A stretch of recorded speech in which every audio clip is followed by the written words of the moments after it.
you sing the last part? Sorry, I can't remember how it goes. I have to sing a little higher tone. Daitava pache pache, Daitava pache pache, Krishna dhano paparashe, Daitava pache pache, Krishna dhano paparashe, pache pache,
Mahima Gita Ki Jai.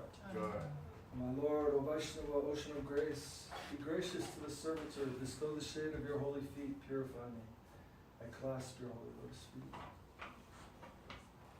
Subjugate the 6 urges, rectify the 6 defects, bestow the 6 good qualities upon the servitor. Please grant me the 6 kinds of saintly association. I sit at your feet aspiring for that association. See footnote. Well, you can do it for now if you want. These are 3 things that come from the 3 first verses of another book called Upadeshamritam. So the first 3 verses identify these 6 urges, the 6 faults, and the 6 good qualities.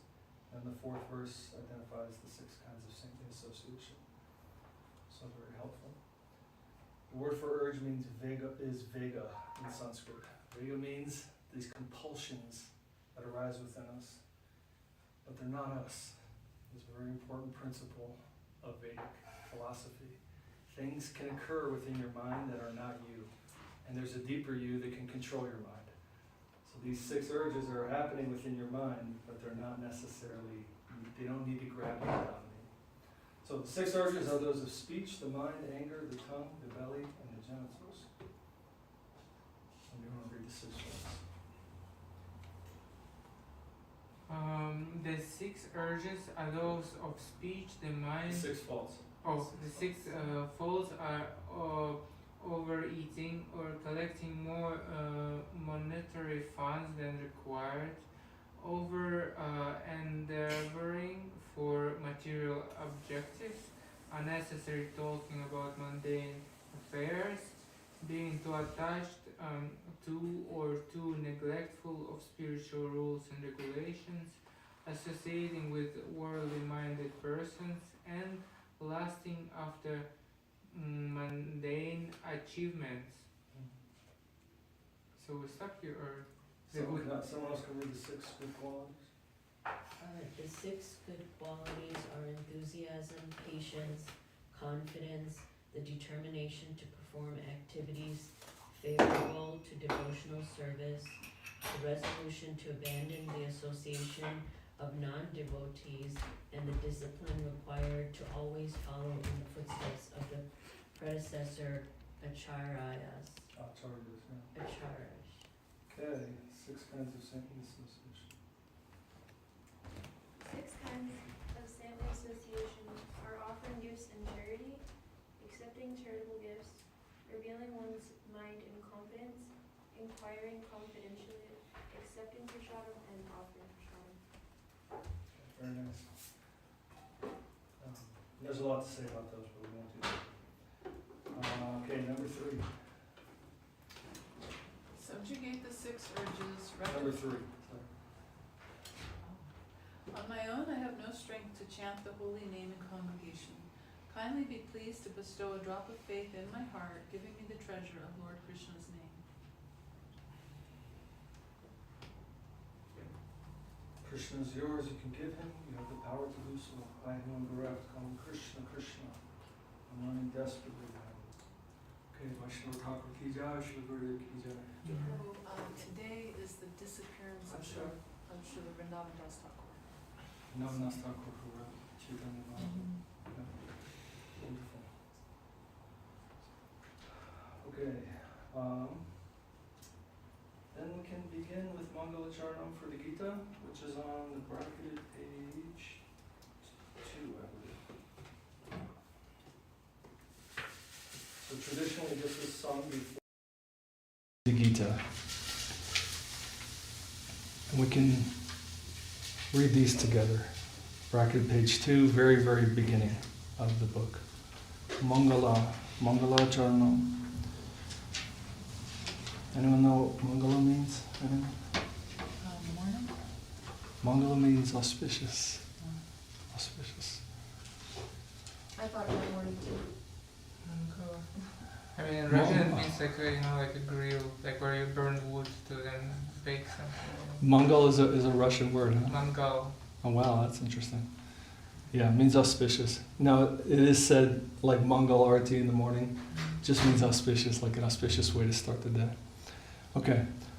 Om Parthaya Pratibodhitam Bhagavata Narayanena Swayam Vyasena Gratitang Purana Munina Madhye Mahabharate Advaitamrita Varshining Bhagavatim Ashtadashadhyayinim Ambatvam Anusandadhami Bhagavad Gite Bhavad Veshinim Namostute Vyasa Vishala Buddhe Pullaravindaya Tapatra Netra Yena Tvaya Bharata Taila Purnaha Prajvalito Jnanamaya Pradipaha Prapanna Parijatayo Totra Vetraika Pahanaye Jnanamudraya Krishnaya Gitamrita Duhe Namaha Sarvopanishado Gavo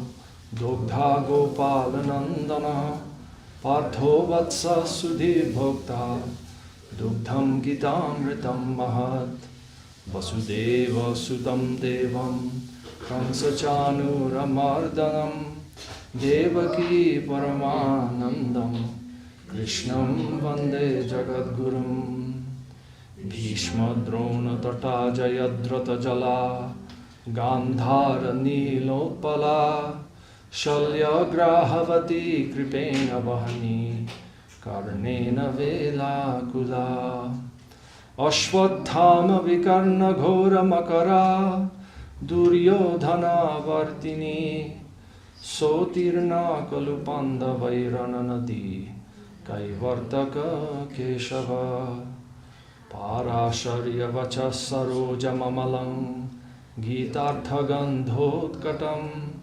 Nana Kyanaka Kesharam Harikatha Sambodhana Bodhitam Loke Sajjana Shatpadaya Raharaha Pepiyamanam Muda Bhuyat Bharata Pankajam Kalimala Pradhansina Shreyase Yam Brahma Varunindra Rudra Maruta Stunvanti Divyai Stavair Vedai Sangapada Kramopanishadair Gayanti Yasamagaha Dhyanavasthita Tadgatena Manasa Pashyanti Yang Yogino Yasyantam Navidhu Suragana Devaya Tasmai Namaha Narayanam Namaskritya Naram Chaiva Narottamam Devim Saraswatim Vyasam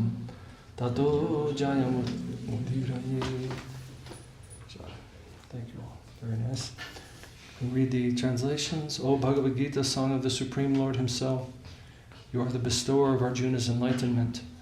You have been woven into the scripture Mahabharata by the ancient sage Srila Vedavyas In 18 chapters, you are the rain of ever-flowing nectar, none different from the Lord. O Mother, I meditate upon you. May you graciously enter my heart.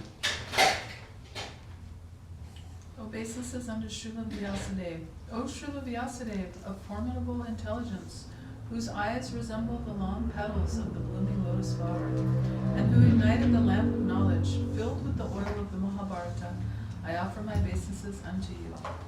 Obeisances unto the Lord, the chariot driver of Arjuna.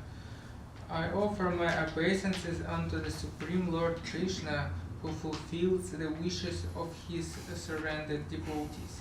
He holds a driving rod in one hand, while the other is posed in the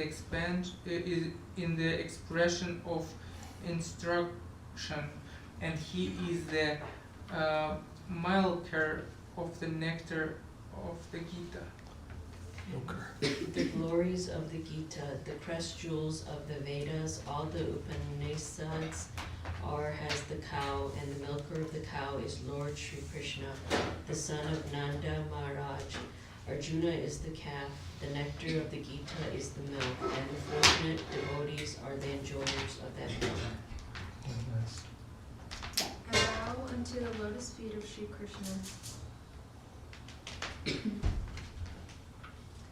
the son of Vasudeva, the vanquisher of the demons, Kamsa and Shanura, the joy of Mother Devaki, and the universal teacher.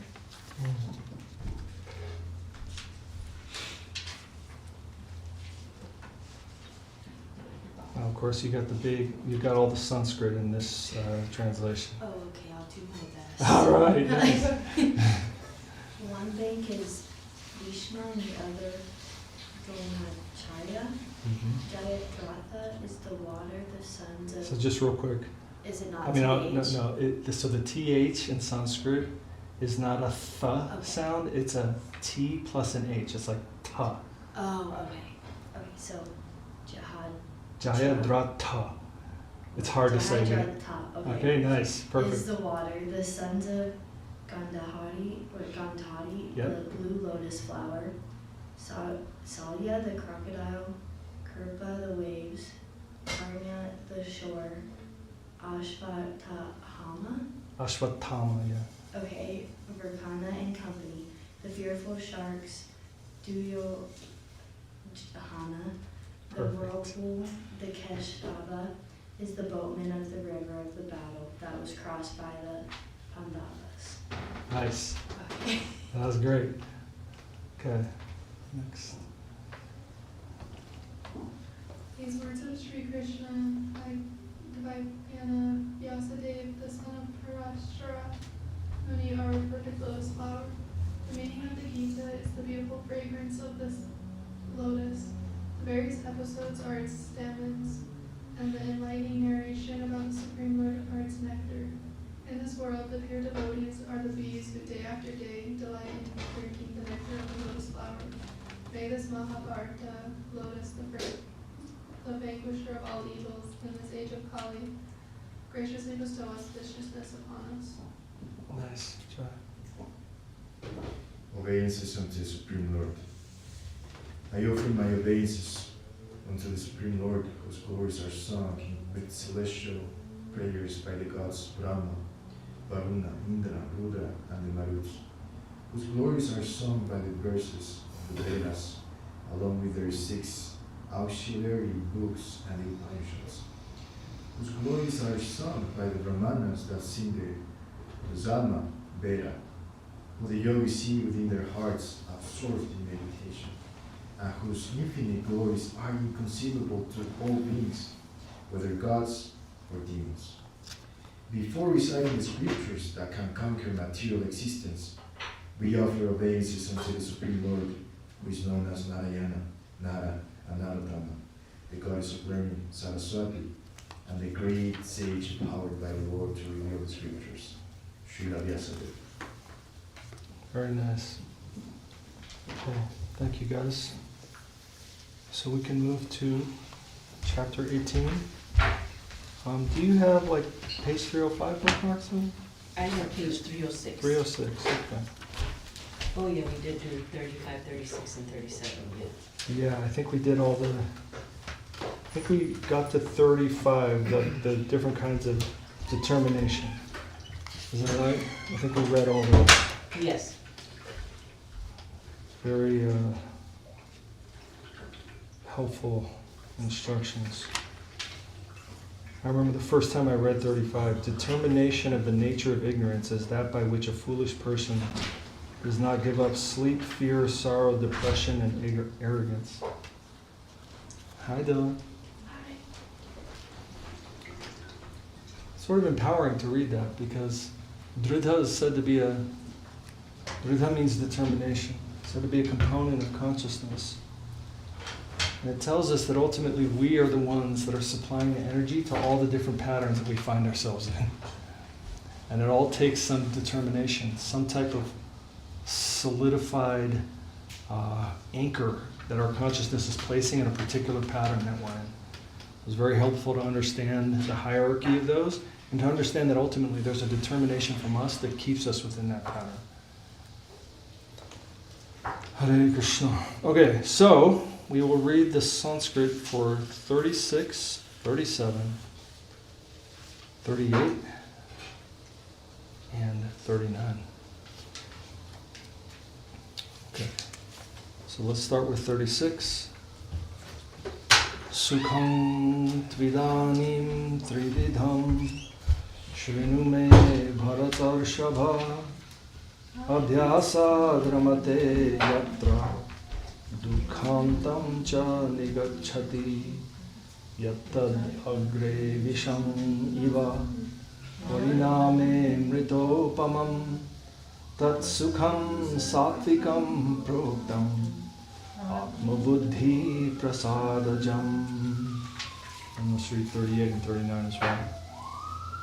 Vishayendriyasam yogad yattad agre mritopamam pariname vishamiva tat sukham rajasam smritam yadagre chanubandhe cha sukham mohanam atmana nidralasya pramadotham tattamasam udahritam.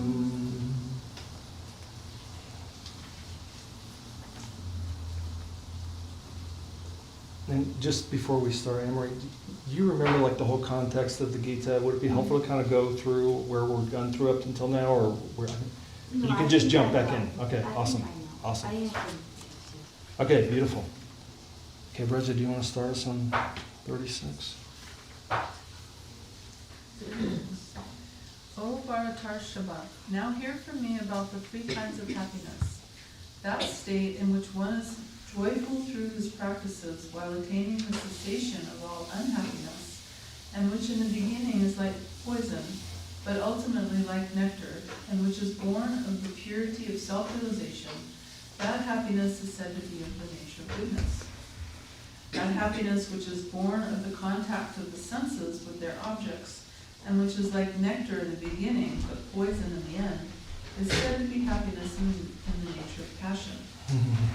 That happiness which is self-deception from beginning to end, and which arises from sleep, laziness, and delusion, is called happiness of the nature of ignorance. Okay. So, one of the most helpful things in life, truly, this principle, if we can just understand it, it's incredibly helpful in life. Those things which are in goodness, they're going to lead to the cessation of unhappiness. That means the ending of unhappiness.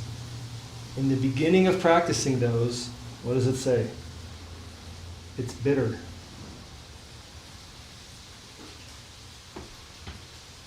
In the beginning, it's like poison, but ultimately is nectar. Right? So it's difficult to start on a good path. Right? It's going to feel like, right? But that feeling is going to lead to happiness, right? Those things, those practices that are uplifting, they may feel difficult in the beginning, but they're going to lead to happiness. Sacrifice leads to happiness, Krishna says in another part of the Gita. But those things which immediately give you some gratification for your senses, the second, which is mode of passion, you're going to feel thrilled in the beginning. You're going to feel like some type of elation. And in the end, total unhappiness. Super, super helpful principle. Any of these like sensory experiences that you're just like, yay! In the end, you're going to be corrupted and in pain from those. Those are not lasting. And that's happiness in the mode of passion. And then ignorance is just ignorance from the beginning to the end. So false type of happiness. From illusion, from laziness, from dodging your responsibility. Right? That type of I'm getting away with it is bad in the beginning, bad in the end.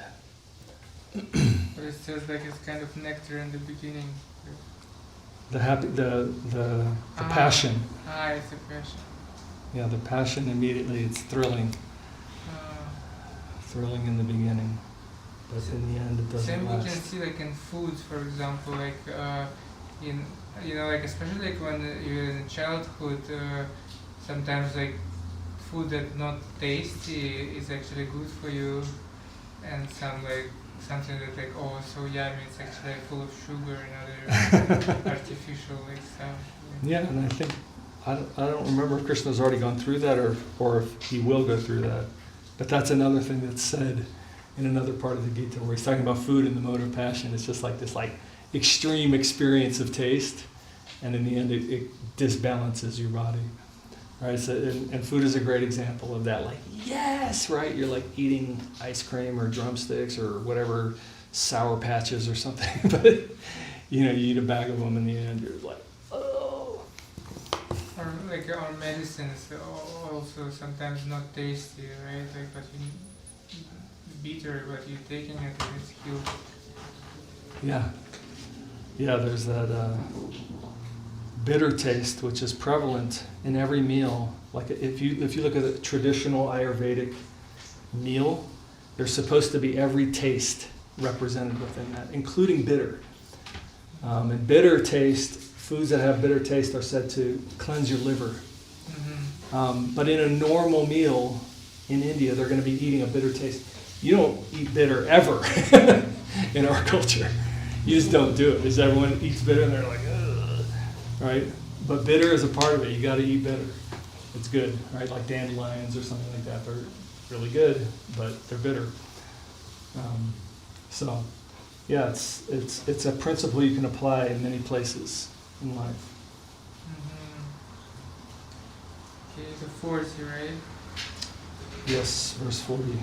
Till 42 or? Yep. Let's see what makes sense.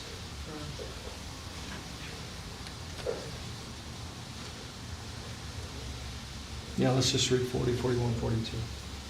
Natad asti prithivyan va divi deveshu va puna sattvam prakriti jair muktam yadebhi syatribhir gunaihi brahmana kshatriya visham shudranam cha parantapa karmani pravibhaktani svabhava prabhavair gunaihi shamodamastapa shaucham kshantir arjavam evacha jnanam vijnanam astikyam brahma karma svabhavajam.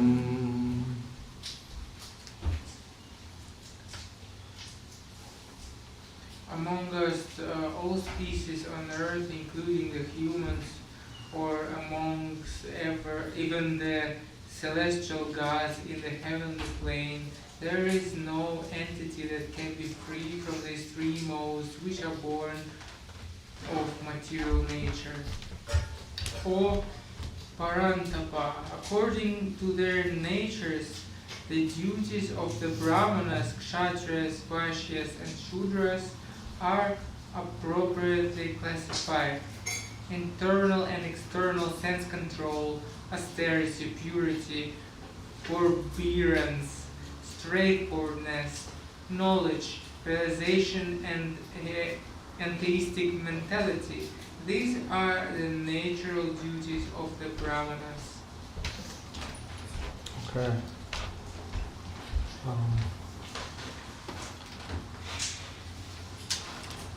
So this is the beginning of chapter 18 is kind of like a summary of what we've already gone through in the Gita. There's a specific chapter that's basically on what are called these three modes. It's probably a good English translation. In the Sanskrit, it's called guna, triguna. And this is sattva, raja, and tamas. These three modes that are passing through all consciousness that's bound within matter. All consciousness bound within matter. Now, the context of this is that we have a very good grasp in our society of a very tiny sliver of matter. The Vedic understanding of matter is quite large. It's enormous. The chunk of energy that these senses experience is classified within Vedic cosmology, and it's very, very small. And it's called Bhu, and then there's another chunk of energy called Bhuvaha, another chunk of energy called Swaha, another chunk of energy called Mahar, another chunk of energy called Jana, and then the highest is Sattva. And all of these are within this universe. We're perceiving in the Bhu plane in this body, and a very small sliver of the Bhu plane, really. But all of those energies are subject to manipulation by the three modes of material nature. And then within this world, Krishna is about to go through the 4 classifications of people. A really strong clarification. Over time, these classifications became to be hereditary. But that's not actually the way that they've been done. They're saying there's different natures of people. And certain people have these qualities. So the Brahmana mentality, internal and external self-control means control of their mind and also control of their body. Austerity, purity, forbearance, straightforwardness, knowledge, realization, theistic mentality. There are people like that, and those people are Brahmanas. And forbearance means? Forbearance means that you can tolerate difficulty without complaint.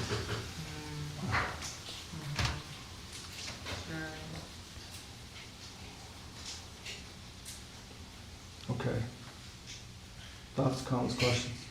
Okay, then we'll read about Kshatriya, Vaishya, and Shudra.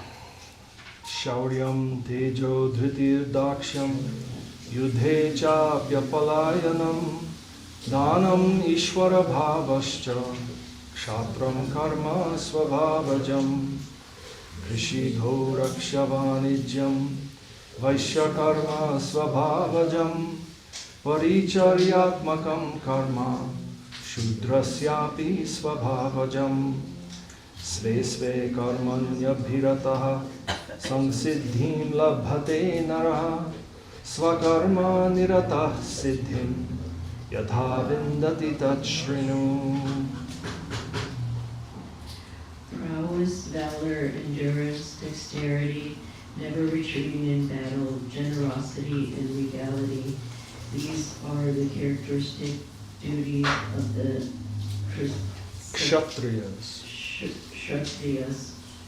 Agriculture, cow protection, and trade are the natural work of the Vaishyas, and natural to the Sudras is service to the Brahmanas, Kshatriyas, and Vaishyas, assisting them in their various works.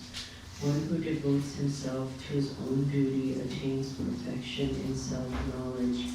Now hear from me how a person attains perfection through devotion to his own duty. Okay. Any questions on that?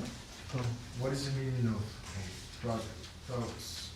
Prowess means strength. But is there even is there parallels that each varna is some guna?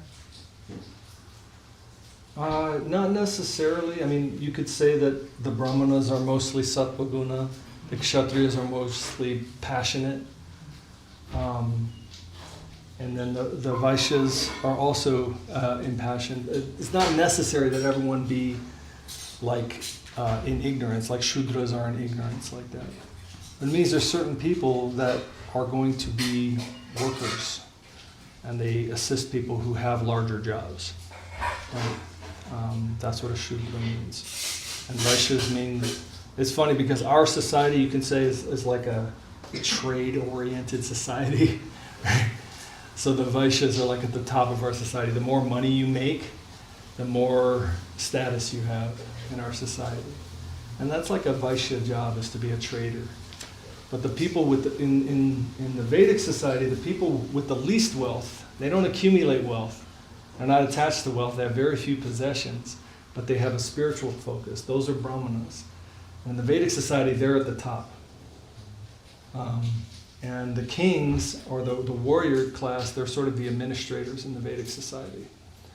And then the traders and the people who do the economy are underneath that. But the Brahmanas, they can be penniless, right? Walk in very simple clothing, but if they walk into a palace, then the king is bowing to the Brahmana. You can see many stories like that. I also heard this that like to like classify like varna is what they can give up. Like basically like Brahmins can give up everything. Like Kshatriyas can give up everything except will of power. Vaishyas can give up like senses but they couldn't give up like money, like willing like to manage like wealth. But Shudras, they could not give up senses, anything like that's why they kind of they do their job and then they like enjoy, but they couldn't like do sacrifice, to reach like some like power or even like money or like even like spiritual like something to give up everything. Yeah, and it's a very flowing thing because a person's nature is a thing that's in motion, right? It's not a permanent thing. Like every person in this room is in the process of becoming. We're all becoming the person that we're going to be, right? And so we're not static. We're not stuck with our faults, and we have more qualities that can arise within us, right? But isn't it like selected once in a lifetime, like especially like in India? Well, so in the current society, yes, but there's a motion that is happening. If you see some of the stories in the Vedic thing, right? Because consciousness is in motion. Mm-hmm. It's not a static thing. The whole world's in motion, and we're in motion. Mm-hmm. And ultimately, the motion is moving towards something very high because, again, this is very cursory kind of beginning things that Krishna is talking about here. This chapter is going to go like this, okay, and go to something extremely profound by the end. And that profound conclusion is where the teachings of Mahaprabhu begin, right? So these things are not for us to be like caught up in and be like, oh my God, I'm going to make the perfect society. I'm pretty sure I'm a Brahmin, so I'm going to have to tell people what to do, and blah, blah. Like, we're not trying to sit here and like make a Vedic society in America. Like, the purpose for us is to become dedicated. And these next few verses that Krishna goes through are actually very, very helpful. Because we have our own life to live right now, and it's not meaningless and purposeless, and it's not all wrong in the wrong place. It's exactly what we need to deal with for us to make our progress, right? So we have to live now and make our progress now, and not, be totally caught up in like modifying society to like match something that that matches our imagination of what was existing 5,000 years ago somewhere, right? That's not like what we're doing, and we're not trying to create a Vedic society here. We're trying to live our life in an authentic way so that we can become devoted.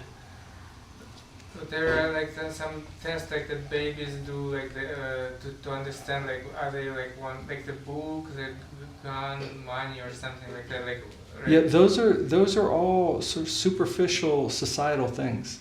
But I mean devotees do that. Right, some do. That's a very cultural thing. It is not. It is not, I would say, to the level of soul, right? There's culture that can be helpful, But we have to, you have to, within your head, you have to distinguish a hierarchy of what's important. And ultimately, spirit is important. And the external things are less important. Because at the end of the day, like if I say, or if you look at yourself and go, you know, I'm a Vaishya, or actually I think I'm a Kshatriya, or whatever, like, so what? I used to think I'm a Brahmana, but now I think I'm Shudra. I thought like artists are like Brahmanas, but then I actually realized like, oh, artists are Shudras. And even like, because like actually that's why, you know, all these like musicians, they like, you know, they drinking and like doing all this like parties and stuff, like, because they couldn't give up senses. They just, you know, get some payment and then they kind of like enjoy their life. Yeah, so what I'm saying is all those things are left behind by Mahaprabhu. Mahaprabhu did not preach, you need to figure out what caste you're in. What Mahaprabhu preached is you have to become a servant of the Lord and connect to Him in yoga in this life, right? And if you can do that, then you're higher than a Brahman. That's the point. And if we get caught up in like trying to define ourselves externally, remember we're also in motion. That's not going to do anything for you. I mean, let's just say you meditate on this your whole life and you realize, like, you know, your realization, which is not reliable, says, okay, I'm a Shudra. Okay, great, now what? You still have to, like, live your life. Yeah, but one of the dramas of Mahabharata was, like, that society, like, was focused, like, oh, like, you got born in a Brahmin family, that means you're Brahmana, right? In India, it's still, like, a big drama. And kind of, I think, like, I'm not sure it's in Bhagavad Gita, but I heard, like, Krishna was kind of saying, oh, like, you actually can, the Brahmana can be born in, like, non-Brahmanic family, like. Right, that's what I'm saying. You know, the misconception is that this is hereditary, and it definitely was not at the time. Hereditary, yeah. Hereditary means is, you know, if you have a Brahmin parent, then you're a Brahmin. That's not how it was. Anyways, but all of those things are not exactly relevant to us. What's relevant to us is that just like Krishna is saying, here are the duties of these different kinds of people, we also have a duty, okay? And to connect with that duty in a mood of dynamic, progressive sacrifice, that's meaningful. So let's read these next verses because Krishna's going to say some things that are very, very profound. Yeah,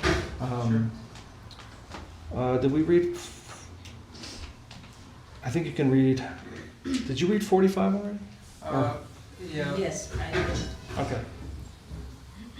Okay, so then Krishna's saying, now hear from me how a person attains perfection through devotion to his own duty. That means you can attain by perfection by dealing what you need to deal with in your life. Deal with your duties. Okay, 46. Yatah pravritir bhutanam yena sarvam idam tatam svakarmanatam abhyachya siddhim vindati manavaha shreyan swadharmo viguna paradharmat svanushthitat svabhava niyatam karma kurvannapnoti kilbisham sahajam karma kaunteya sadosham apina tyajet sarvarambha hidoshena dhumena agnirbhavritaha.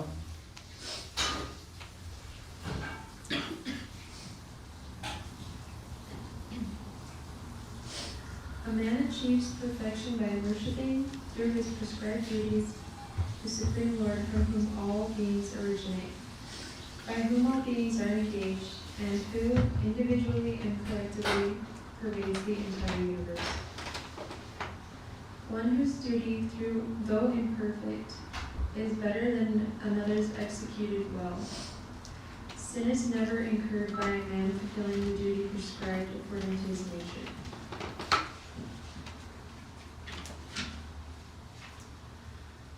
O Kunteya, even though it may be imperfect, one should not give up the duty prescribed according to his nature. Verily, all action, karma, is generally covered by imperfection as fire is covered by smoke. Okay, thoughts on this?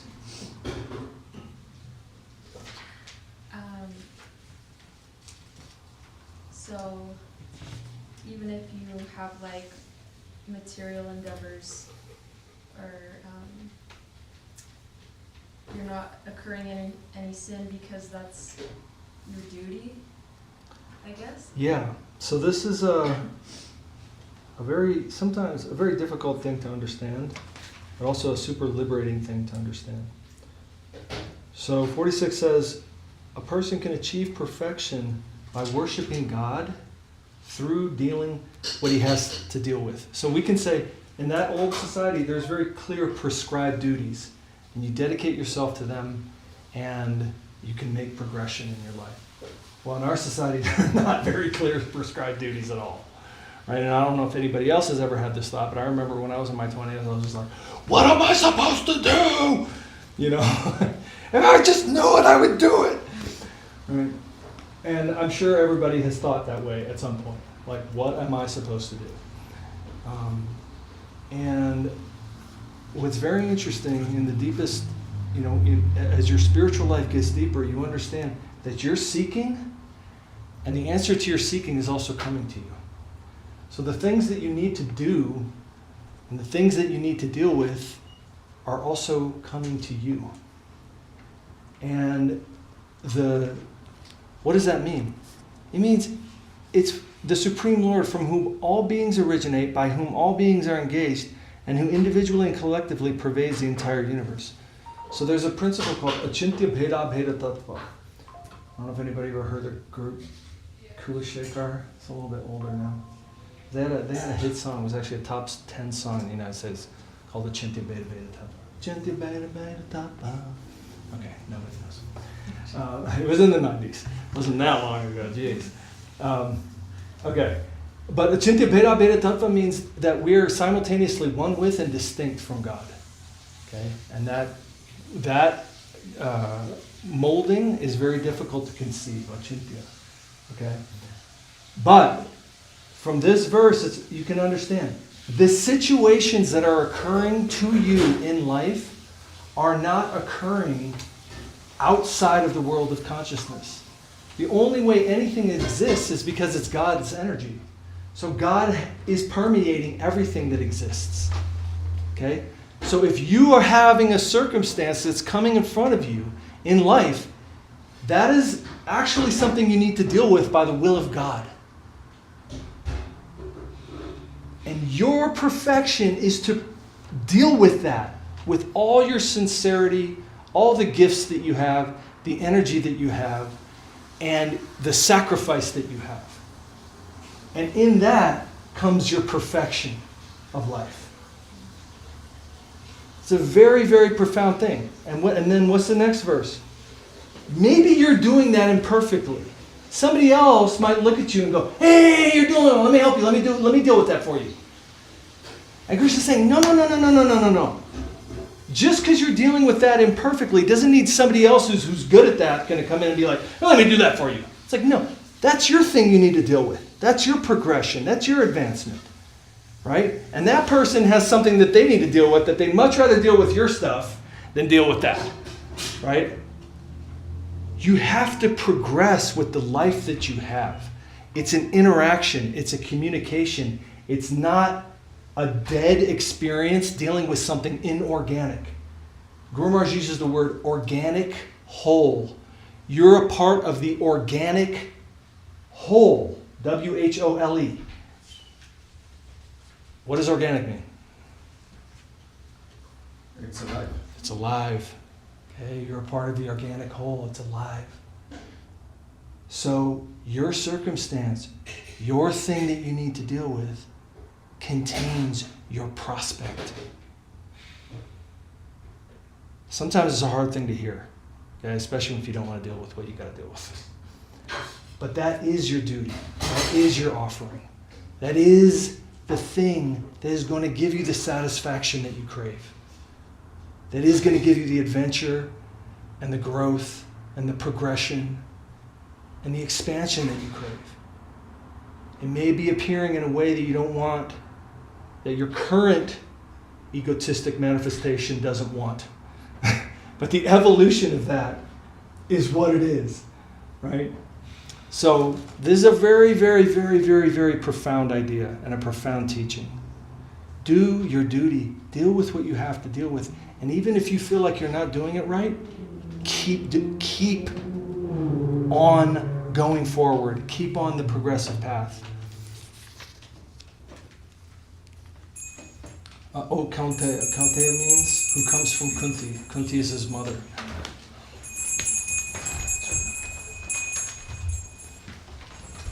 Jai Mahaprabhu.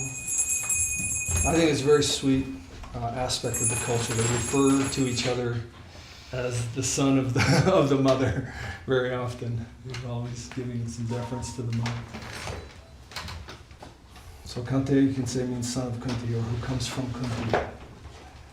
Even though it may be imperfect, one should not give up the duty prescribed according to his nature. All karma is generally covered by imperfection as fire is covered by smoke. So you may be able to find fault with what someone is doing.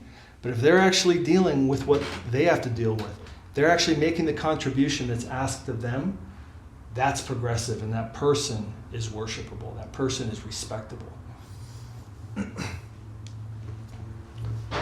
Okay. Thoughts? Questions? Easy to understand? Hard to live by sometimes. So you explained it in a new way, like with this example, like sometimes someone is trying to help other, right, to do his duty. But like before, when I was reading this, I thought like, I guess like you need to know your varna, like what's your like main subject, and that means okay, if you were like on your right place, that means you're doing your job as good as possible. But it seems like it can be a little different meaning, right? Like, yeah, because your duty, Krishna. The key point here is you have a duty in life.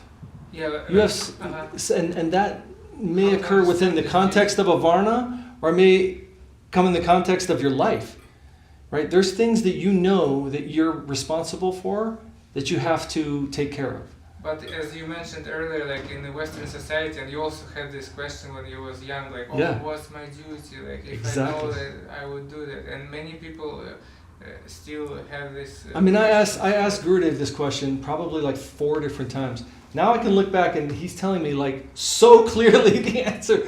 I could not hear it. Now, you gotta understand, I'm like 26, living in India as a monk, and I'm asking this question, and I'm reading Gita every night, like out loud, like practically screaming it. Like I'm just like, like help me! And I was like, what am I supposed to do? What am I supposed to do? And Gurudev's saying, no, your duty's coming to you. And I was just like, what are you saying? Like I could not get it. And I was just so disturbed. Like, it's like, boom, I'm 25, now I'm 26, and I'm like, my God, I don't know what this is! And then my visa ran out in India, and I had to go to London, and I got super sick on the plane from Calcutta to London. And so then I was in the Tropical Diseases Center in London for 2 months. I lost 100 pounds. I was like 110 pounds like when I came out of the freaking hospital. And then my visa ran out in England, and I had to go back to America. And I was like, where the hell am I going to go to in America? And I finally was calling like my different friends, and they're like doing this and that and that and this. I'm like, oh my God, I don't even know what I'm doing. And I had to leave England. And then I finally got a hold of a friend of mine who was going to the University of Utah. And I was like, can I come visit you? He's like, yeah. Well, I came to Salt Lake City and I never left. And it was, you can say, okay, it's all random, but then I think Gurudev's like, your duty's coming to you. And I was like, oh my God. And then I'm like, okay, I'm just going to get a job, and I just want to pay off my student loans, and then I'm going to go back to India and be a monk.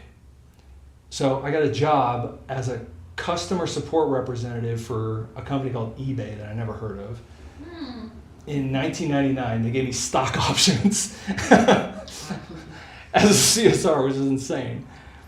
And then my wife came to visit, and she was a friend of my sister's, and I didn't really know her well. Next thing I know, like we're having a kid. And I'm like, oh my God. Like it just, that was like none of my plan, but now it's like, oh my God, my duty is like super clear right now. You know what I mean? So it's like, that is this thing of like, deal with each day sincerely. And if you have a question, ask it, but like give yourself to each day and trust that motion is happening. You're not dealing with something dead. You're dealing with something very, very alive, and super weird, surprising things can happen. That Sybil can attest to, who just decides she's going to move to Salt Lake City out of nowhere. Like just sight unseen comes to one of the most beautiful places on earth. But like that's the thing, is you know, there's a part of you that knows that you just need to go forward. You have to go forward, you have to go forward, you have to go forward. And trust. You know, ultimately Vaishnavism is saying is your best friend is the cause of reality. Begin that relationship, maintain that relationship, continue to offer your actions. You don't know how to offer your actions, grab a leaf off a tree, as Krishna says earlier in the Gita. Offer it to him. Start some sweet, loving, giving relationship with the cause of all causes. Okay. 49. Asakta buddhi sarvatra jitatma vigata spriha naishkarmya siddhim paramam sanyasena digacchati siddhim prapto yatha brahma tathapnoti nibodhame samasenaiva kaunteya nishtha jnanasya ya para.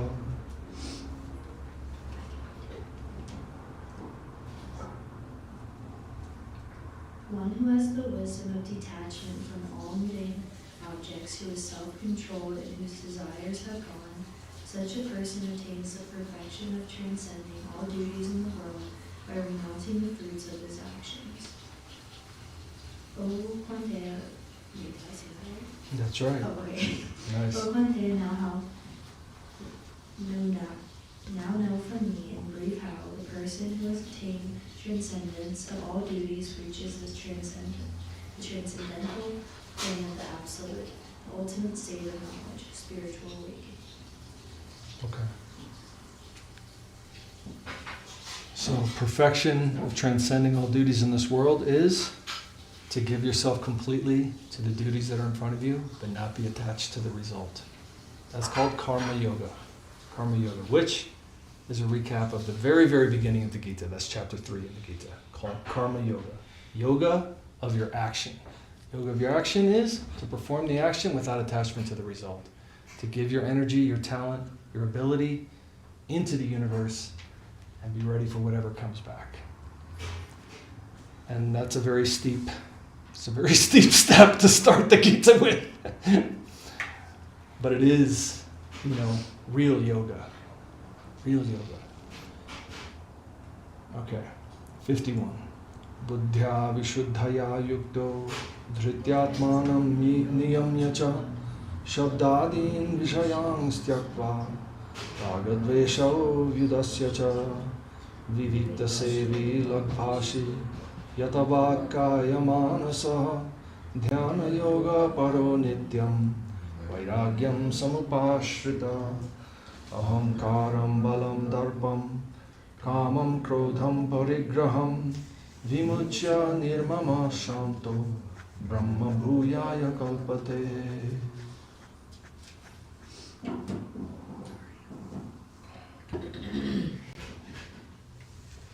Endowed with intelligence of the nature of goodness, mentally controlled through determination of the nature of goodness, rejecting the sense objects of sound, touch, form, taste, and smell, abandoning attachment and aversion, free from the association of materialistic persons, a temperate eater, disciplining the body, mind, and speech, constantly absorbed in thought of the Supreme Lord, and fully detached from the mundane world, giving up ego, power, vanity, desire, anger, and possessiveness, not thinking of anything as mine, Being at peace, such a person is qualified for spiritual realization.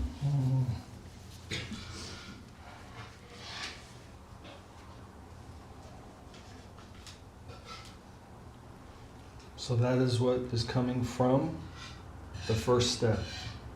And it's a super difficult first step, which is deal with what you need to deal with, give yourself to your duty, and don't be attached to what comes back. Okay, that's the beginning of the Gita. That's the beginning of real authentic yoga. Okay? Like, the sort of the Stoic ideal, right? That's the beginning of karma yoga. And then from that comes all these wonderful things. One of the things I want to highlight in 51 is this word raga dveshao. Raga dveshao. Krishna previously in the Gita says many, many times this has to be given up. Raga dvesha means the two ragas. Raga is like a musical term, but it means like maybe mood. And the two ragas are apathy and sympathy, like and dislike. I like this, I don't like that. That binary designation is something our mind is doing constantly upon the world. I like this, I don't like that. I like this, I don't like that. I like that, I like that, I like that, I don't like that. I like her, I like him, I don't like him. I don't like her, right? Like all those things, that binary judgment of everything within the world, that's the cause of a lot of difficulty. And you are not that. Such a hard thing to understand. That designation that your mind places on things is not reliable. It's just not reliable. And that has to be entered into and understood. It's a very, very, very deep thing. But this constant judgment is leading to unhappiness. It's actually not true. What's coming is good. And you can find sweetness and goodness and expansion within it. So raga dvesha has to be left. Okay. 54.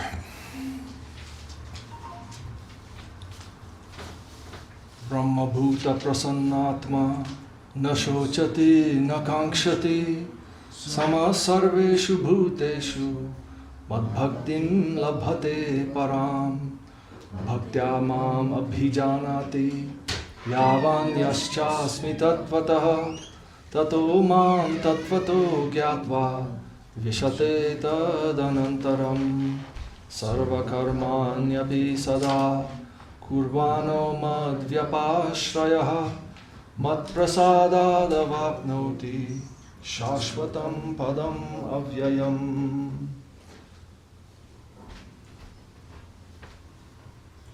The joyful-hearted, enlightened soul who has attained its divine nature neither sorrows nor desires. Seeing all beings equally, he comes to attain transcendental loving devotion for me. Through devotion, he realizes that I am the Lord of all potencies and the sweet absolute. Then, realizing his divine relationship with me, he enters the company of my intimate associates who are non-different from my very self. Although ever active in all duties, those who have taken refuge in me attain, by my grace, the eternal, indestructible flame of service.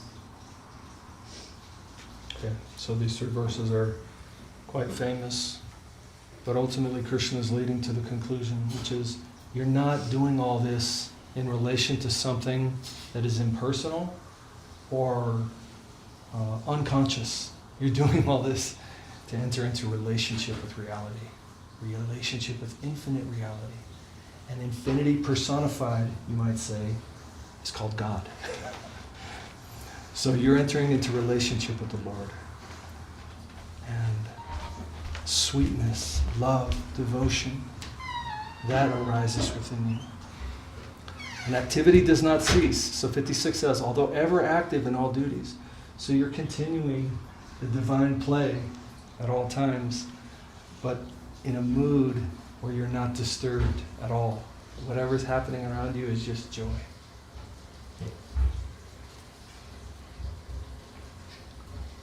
To enter the company of the intimate associates of the Lord. So there's a conscious plane, and ultimately there's relationship.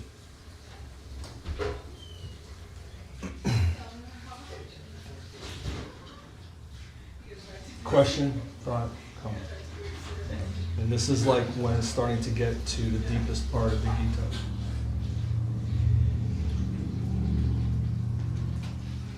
Okay, 57. Chetasa sarva karmani mayi sanyasya matparaha buddhi yogam upashritya matschitta satatam bhava matschitta sarva durgani matprasadat tarishyasi atha chetvam ahankaran nashroshyati vinankshyasi yadahankaram ashritya na yotsya iti manyase nityaiva vyavasayaste prakritistvam niyokshati.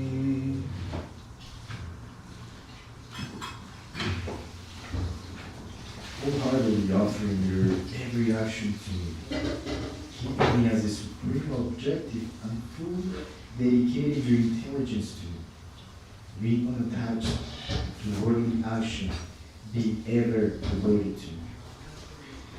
Giving your heart to me, you will be able to overcome all obstacles by my grace. But if out of pride you do not heed my words, you will perish. Out of pride you are thinking, I shall not fight, but your decision will be in vain, for your nature, as a Kshatriya, will compel you to fight.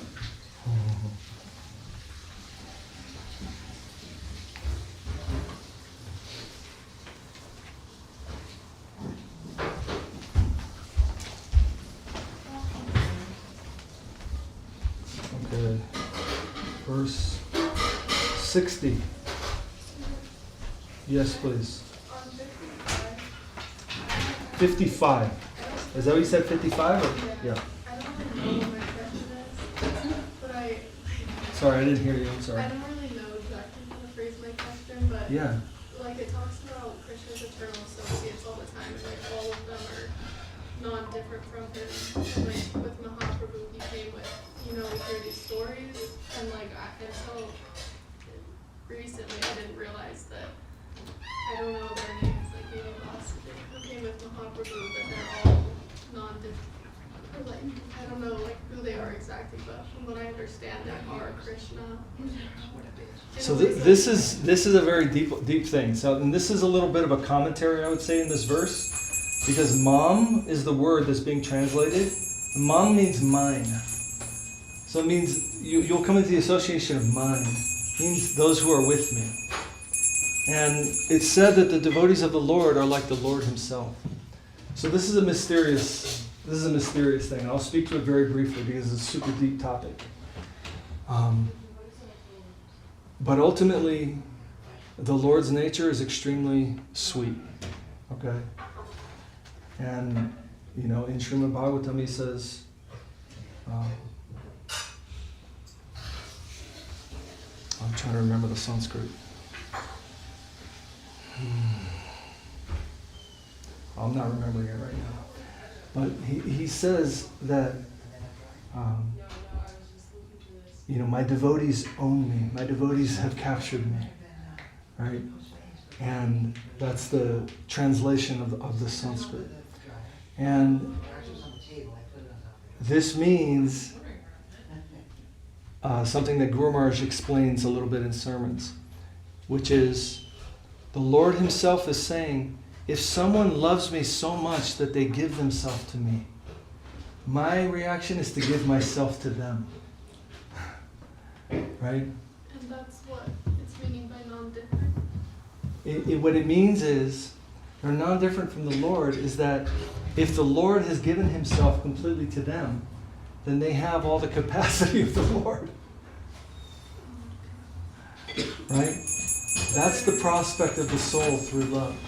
But there is a difference because He never says they are me. It's always non-different. Right, because individuality always exists. But ultimately we're to understand that the play is driven by that tension. Okay, there's a tension between the Lord wanting to give himself completely to his devotees and the devotees wanting to give themselves completely to the Lord. And that is ultimately the cause of all motion within reality. That exchange of energy, the full love given back and forth, right, is the cause of the change. So everything is lila in the end. That is the dance. The dance is driven by the tension of complete love being given back and forth. So in the sense that the devotee is giving himself to the Lord and the Lord's giving himself to the devotee, or herself, is probably a more accurate way of saying it, then you can say that devotee is not different from, has the capacity of the Lord, you can say, like that. So that's a deeper topic on what is the prospect of the soul. But the Lord that you're giving yourself to is so sweet, unbelievably heartfelt and merciful. That's the nature of reality. Bhakti is at the very foundational vibration that all other vibrations are coming from. And that's said in Srimad Bhagavad Gita. So,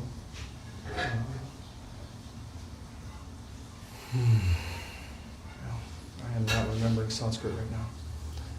Savai pungsang paro dharmo yato bhakti radhoksajaya haitu yaptiyataye atma suprasidati. Very, very profound verse from Bhagavad Purana.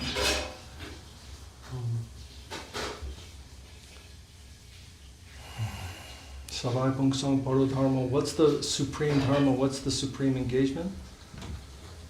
Savai pungsang paro dharmo yato bhakti radhoksajaya. To give yourself fully to the Lord. But that giving is always going to be done in a state of uncertainty. So adhoksaja means you're giving yourself fully to the inconceivable. Adhoksaja means inconceivable. That which you cannot understand. The actual motion of love requires a sacrifice into uncertainty. It means you don't know what's going to come back. That's why Krishna is saying the foundation of love means you have to start to act without any attachment to what comes back to you. Why?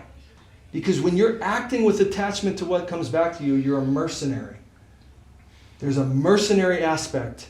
There's an economic transaction happening, right? A mercantile transaction. All right?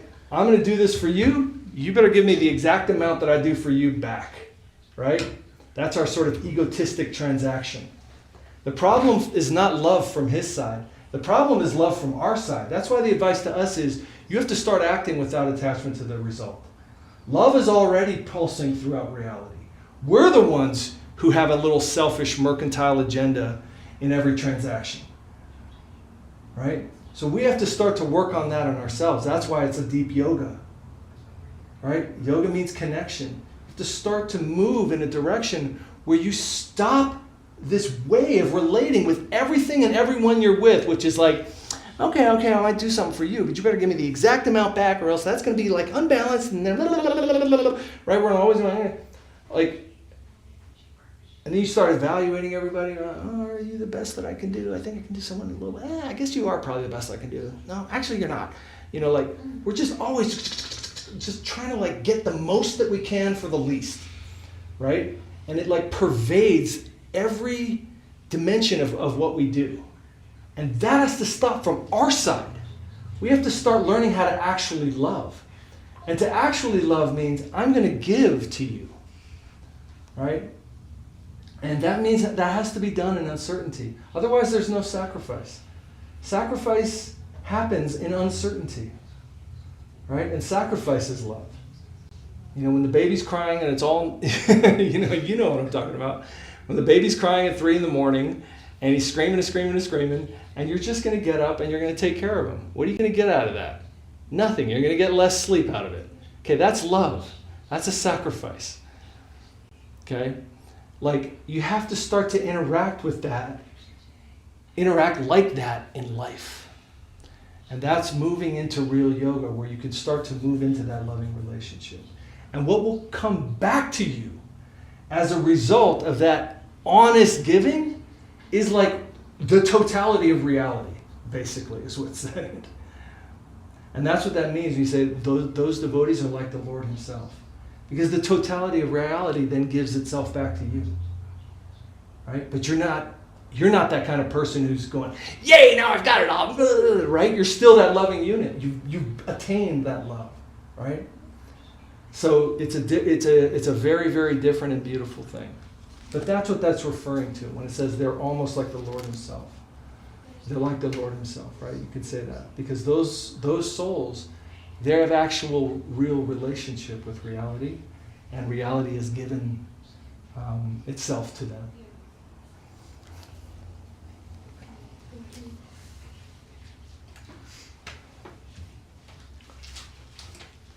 Sorry, that was a very deep question. It's always like, you have to give a little bit more to answer that.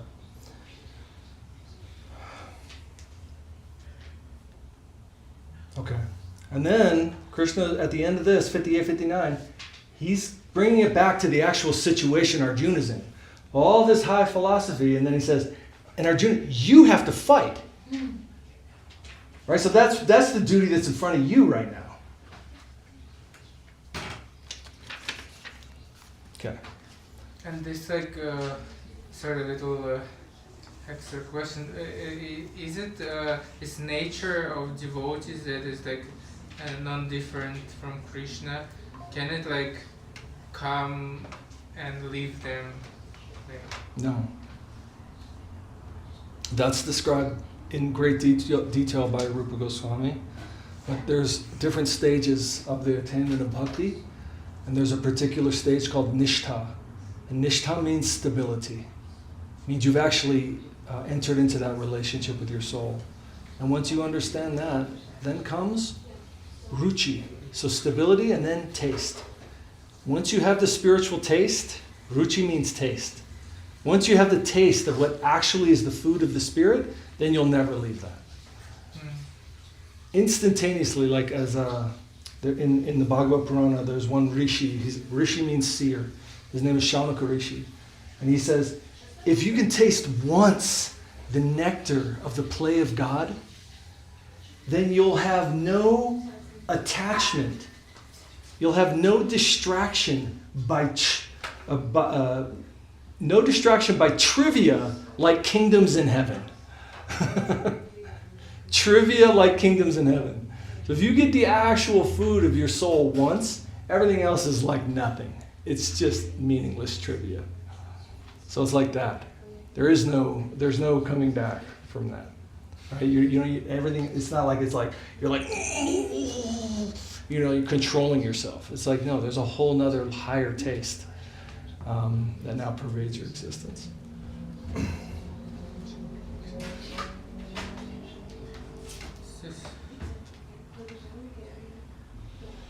Okay, 60. No, we didn't read this.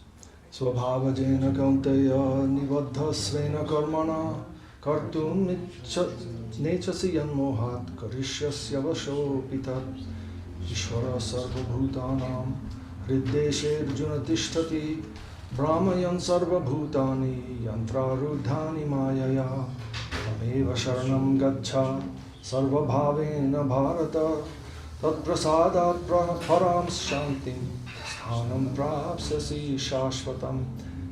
And it is 8 o'clock already. It is 8 o'clock. I thought we would get through this chapter today. Huh? How close are we? We're close. We're at 70. No. Got about 20 shlokas left. Too many questions. These are very deep discussions. Actually, the verses that are coming up are even deeper. So maybe we should read these and then. Bhagavad Gita, part 3, chapter 18. Yeah, let's read these 3 and then we'll pick up, because Krishna is moving to more and more and more profound teachings. 60, okay. 62, right? 60 to 62. Oh. I think it's my turn to read, actually. O Kaunteya, being bound by the duty of your nature, that very action which out of delusion you are now avoiding will inevitably be executed by you. O Arjuna, the Supreme Lord is situated in the hearts of all beings, and by his deluding potency, he causes them to revolve through many existences, like puppets riding a carousel. O Bharata, wholeheartedly surrender to him by his grace. You will attain the supreme peace and the eternal abode.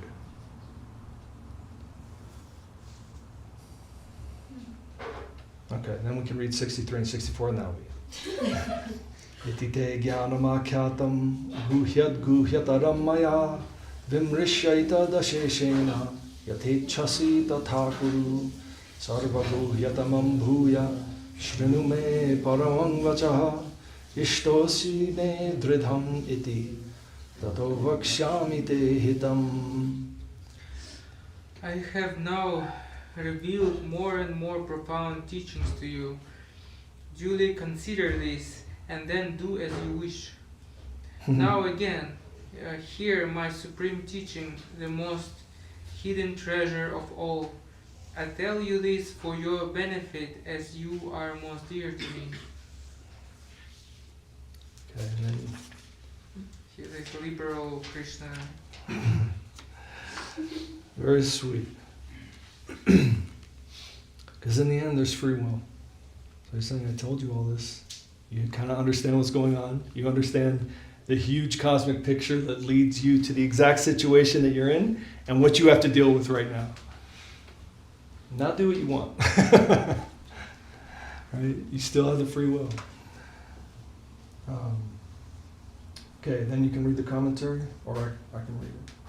According to Srila Bhaktivinoda Thakur, Vidvad Ranjan, commentary 9.1, the wisdom of self-realization in the second and third chapters of Gita are the profound, guhyam, teachings of Lord Sri Krishna. The Lord's description of himself as the Supreme in the 7th and 8th chapters are more profound, guhyataram, as such knowledge gives birth to devotion. In chapter 9, the Lord's most profound guhyatamam teachings begin as the Lord describes the symptoms of exclusive devotion, kevalam bhakti. Because his devotee Arjuna is very dear to him, the Lord now repeats his secret teaching for Arjuna's benefit.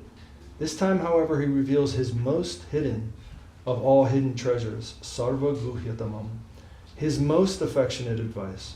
Arjuna, you are most dear to me, so I will now divulge the whole truth to you. Is that a good cliffhanger to end? Yeah. Should we end it on the cliff? Yeah, I that's would- good. Yes, Okay, yes. All It's right. more exciting for next week. more exciting for next week. Right? Both verses, 65 and 66, totally amazing, absolutely. Gifts to this world.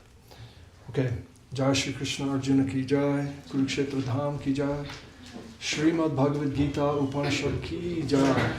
All those reading Gita tonight, making the Jnana Yagya, the knowledge sacrifice tonight, ki Jai. Gaura Premanande.